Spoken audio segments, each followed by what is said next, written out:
അടിമയും ഉടമയും കൂടി നമ്മളെ പറ്റിക്കാൻ ശ്രമിക്കുകയാണ് എന്നതാണ് യാഥാർത്ഥ്യം. കാരണം നമുക്കറിയില്ല ആരൊക്കെയാണ് എത്രയൊക്കെയാണ് കൊടുത്തിരിക്കുന്നത്. ഗവൺമെന്റ് പോളിസി ഡിസിഷൻസ് അല്ലെങ്കിൽ പോളിസി മാറ്റങ്ങൾ ആർക്കൊക്കെ വേണ്ടിയാണ് ചെയ്തത്? ഈ ഗവൺമെന്റ് സത്യസന്ധമായിട്ടാണോ നമ്മളെ ഭരിച്ചത്? ഈ ഗവൺമെന്റ് എന്തൊക്കെ ഉഡായിപ്പ് കാണിച്ചിട്ടുണ്ട് ഒന്നും നമുക്കറിയില്ല.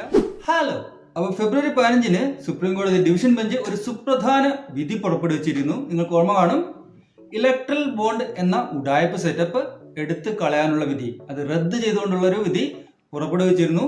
ആ വിധിയോടനുബന്ധിച്ച് സുപ്രീം കോടതി പറഞ്ഞത് SBI ആണല്ലോ ഈ ഇലക്ട്രൽ ബോണ്ട് എല്ലാം കൊടുക്കുന്നത്. അപ്പോൾ ഇലക്ട്രൽ ബോണ്ട് കൊടുക്കുന്ന SBIയോട് സുപ്രീം കോടതി പറഞ്ഞു, ഈ ഇലക്ട്രൽ ബോണ്ട് 2019 ഏപ്രിൽ മുതൽ 2024 ഫെബ്രുവരി വരെ ആരൊക്കെ വാങ്ങിയിട്ടുണ്ട്, ഏതൊക്കെ പാർട്ടിക്ക് കൊടുത്തിട്ടുണ്ട് എന്നുള്ള ലിസ്റ്റ് മാർച്ച് 6-നകം ഇലക്ഷൻ കമ്മീഷൻ ഓഫ് ഇന്ത്യയെ ഏൽപ്പിക്കണമെന്ന്. അതായത് ഇലക്ഷൻ കമ്മീഷനെ ഏൽപ്പിക്കണമെന്ന്.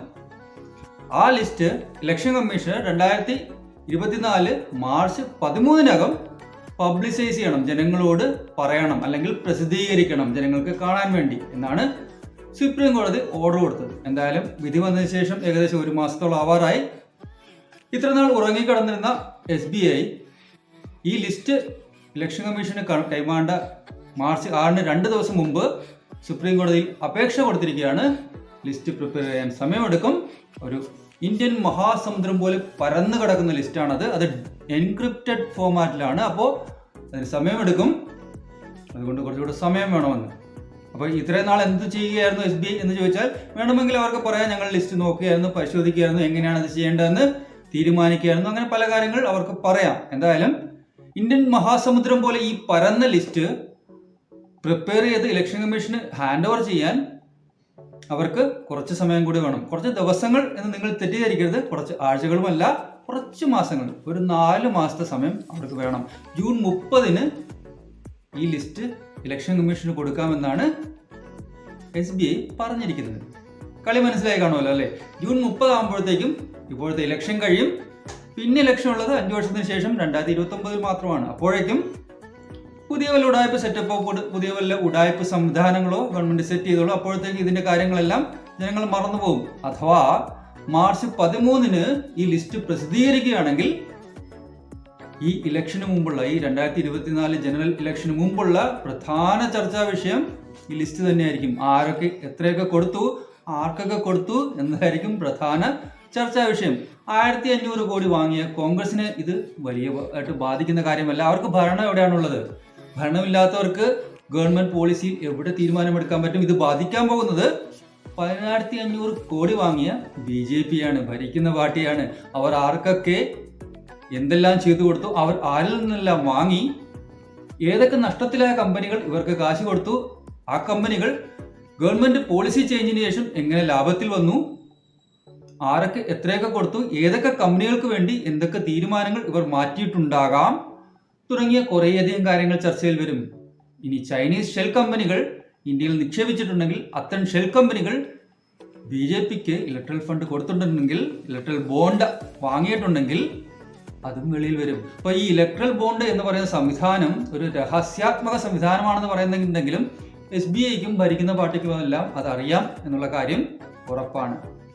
അപ്പോൾ എന്തായാലും SBI വളരെ ദയനീയ അവസ്ഥയിലാണ് സുപ്രീം കോടതിയെ സമീപിച്ചിരിക്കുന്നത്. തങ്ങൾക്ക് വർക്ക് ലോഡ് കൂടുതലാണ്. ഈ ഡാറ്റ അറൗണ്ട് 2019 ഏപ്രിൽ മുതൽ ഫെബ്രുവരി വരെ 22,217 ഇലക്ട്രൽ ബോണ്ടുകളാണ് വാങ്ങിയിരിക്കുന്നത്. അതിൽ മെജോറിറ്റി 1 കോടിയുടേതാണ്.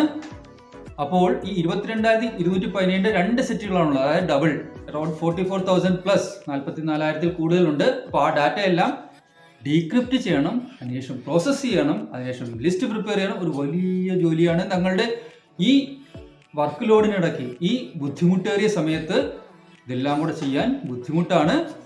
അതുകൊണ്ട് ഞങ്ങൾക്ക് ഒരു 4 മാസം സമയം തരണമെന്നാണ് SBI പറഞ്ഞിരിക്കുന്നത്.